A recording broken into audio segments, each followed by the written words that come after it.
শুক্রবারে যদি আবিদের ডিউটি থাকে তাহলে হচ্ছে ও বৃহস্পতিবারের দিন রাতে হচ্ছে একটু তাড়াতাড়ি বাসায় আসে। আর বাসায় এসেই আমাকে বলছিল যে রেডি হয়ে নাও, আমরা হচ্ছে বাইরে যাব।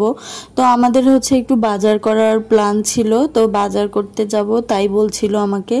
এরপর আমি হচ্ছে ও বলতেছিল যে বাজারও করতে যাব আর দুজন মিলে যেই পরিমাণে গরম পড়েছে একটু বাইরে থেকে ঘুরেও আসবো, চলো রিক্সায় করে ঘুরবো আমরা। এরপর আমি হচ্ছে ফার্স্টে ড্রেসটা পরে তারপর হচ্ছে রেডি হয়ে নিয়েছি। নেওয়ার পরে এর মধ্যে হচ্ছে আবিদ গোসল করছে, রেডি হয়েছে, হওয়ার পরে হচ্ছে আমরা বের হয়েছি। এই যে আমরা বের হয়ে গিয়েছি, এটা হচ্ছে বাংলাদেশ বেতারের ওইখান থেকে কলেজ মোড় থেকে আমরা যাচ্ছি। আমরা হচ্ছে 7 নম্বর ঘাট যাব। তো ও যেতে যেতে আমাকে বলছিল তোমার জন্য একটা সারপ্রাইজ আছে। তো আমি ভাবছিলাম কি আবার সারপ্রাইজ, হয়তো বা আমাকে কিছু কিনে দেবে এই টাইপের কিছু। এরপর আমরা যখন ওইখানে যাই, যাওয়ার আগে হচ্ছে ও বারবারই শুধু আমাকে এই কথাটাই বলছিল যে তোমার জন্য একটা সারপ্রাইজ আছে। এরপর আমি একটু কিছুটা রাগ হয়ে বলছিলাম যে চুপ থাকো, অত সারপ্রাইজ আমার লাগবে না, এই গরমের মধ্যে আমার কিছুই ভালো লাগতেছিল না, শরীরটাও কেন যেন একটু খারাপ লাগছিল, মানে গরমে আর কি কিছুই ভালো লাগতেছিল না। এরপর হচ্ছে এই যে দেখতেই পাচ্ছেন অলরেডি আমরা 7 নম্বর ঘাট চলে এসেছি। 7 নম্বর ঘাটে হচ্ছে যেহেতু আমাদের আসতে আসতে 11টা বেজে গিয়েছিল, তো 11টা বাজতে বাজতে আমাদের হচ্ছে এইখানে দেখতে পাচ্ছেন বেশি একটা লোকজন ছিল না, তারপরে অনেকই লোকজন ছিল, সবাই যার যার মতো করে বসেছিল। এখানে প্রচণ্ড, যেহেতু নদীর পাশেই হচ্ছে এই প্লেসটা, সেহেতু হচ্ছে প্রচণ্ড পরিমাণে বাতাস ছিল।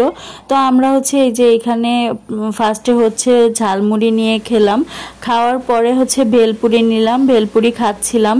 এরপর হচ্ছে আমরা দুজন মিলে ভেলপুরি খাচ্ছিলাম, সে আবার চা নিল, চা খাচ্ছিল, সরি এটা হচ্ছে কফি ছিল, কফি খাচ্ছিল।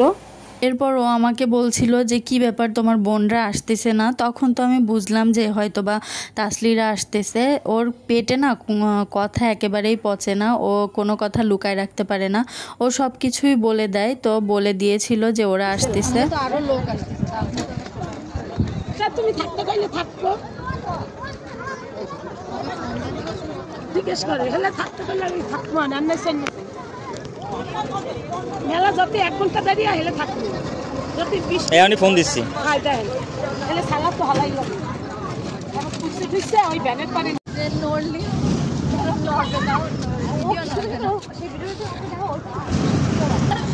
এইসব ভিডিও করে জঘন্য মানে। আমি বেলপুরি খাচ্ছি, আমার না ভিডিও করে ও বেলপুরি এখন বানানো ভিডিও করাবি তো পয়সা আইবে না, আমি সালাদ ধরে এই তো এই গাড়িটা এবার নতুন গাড়ি হয়েছে, খেলা গাড়ি তো চলে গেছে, এটা নতুন গাড়ি হয়েছে। এই যে আপনার এটা বানাচ্ছেন, এইটাই তো আগে ছিল। হ্যাঁ দেখ আমি তো এরকম করেছি, কিন্তু তোমারে কিন্তু করিনি।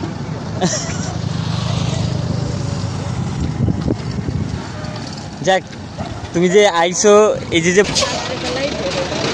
দাঁড়াও বিয়েটা হয়ে যাক তারপরে বেরোয় না আমাদের সাথে। আরো আমি সালাদ মালাদ থালাই দিছি, সালাদ থাকলে আরো মজা হইতো না, তোমরা খাইলে না? হয় আমাকে একটা মজা হয়েছিল। সবাই ব্লগ বানাচ্ছে, সবাই খাচ্ছে, তাহলে আমি খাচ্ছি না, আমিও তো খাচ্ছি না। তো পানিও খাইছে না, এই দোকানতে পানি খাইছে।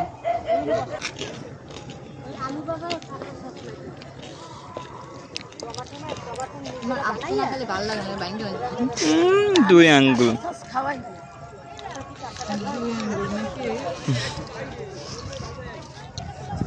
নদীতে পানি নাই কেন? নদীতে পানি আছে, নদীর পানির ভিতর তুমি নাই, লাভটা দাও ফুলফিল হয়ে যাবে। আমার ভাই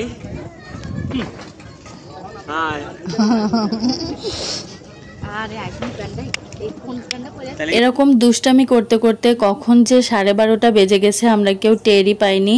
আমরা তো যে যার মতো গল্প করছিলাম আর হচ্ছে সবাই চিল করছিলাম আর অনেক গল্প করলাম বসে বসে। দেখতেই পাচ্ছেন যে কত পরিমাণে বাতাস, ওইখানে বাতাসে একদম মুগ্ধ হয়ে যাচ্ছিলাম, মনেই হচ্ছিল না যে বাসায় আসি, ওইখানেই থেকে যায়, এরকম একটা অবস্থা ছিল। এরপর ফাইনালি আমরা হচ্ছে মোমো অর্ডার করেছিলাম, সেই মোমোটাই হচ্ছে আসলো আমাদের জন্য। তারপর আমরা মোমো খাচ্ছিলাম আর সবাই মিলে গল্প করছিলাম। তো আমরা হচ্ছে এক গালে যেন মোমো খাওয়া যায় সেটাই হচ্ছে ট্রাই করছিলাম সবাই। এই যে দেখতে পাচ্ছেন আমরা সবাই মিলে ফাইনালি মোমো টোমো খাওয়ার পরে হচ্ছে আমরা আইসক্রিম কিনতে যাচ্ছিলাম। আইসক্রিম কিনে যে যার বাসায় চলে যাব, 1টা বেজে গেছে। 1টার দিকে এই যে আমরা আইসক্রিমটা হাতে নিয়ে, আমার হাজবেন্ড দেখেন কি বলদের বলদ, আমরা না একটা রিলস ভিডিও বানানোর ট্রাই করছিলাম আর আমার হাজব্যান্ড দেখেন এক জায়গায় ওর আইসক্রিমটা ধরে আছে।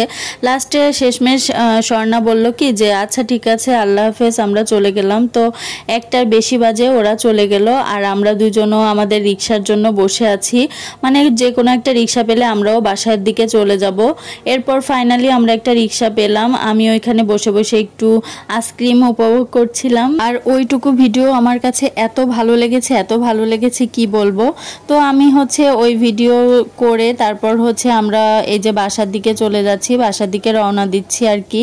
তো আমরা হচ্ছে নিউ মার্কেটের পেছন থেকে যাব, যাতে হচ্ছে আমরা ওইখানে আবিতের আর কি একটা চাচি আছে, ও যেখান থেকে আর কি বাজার করে, সেইখান থেকে আমরা যদি খোলা পাই তাহলে ওইখানে বাজার করে বাসায় আসবো, আর যদি না পাই তাহলে তো ব্যাড লাক, না করেই বাসায় চলে যাওয়া লাগবে।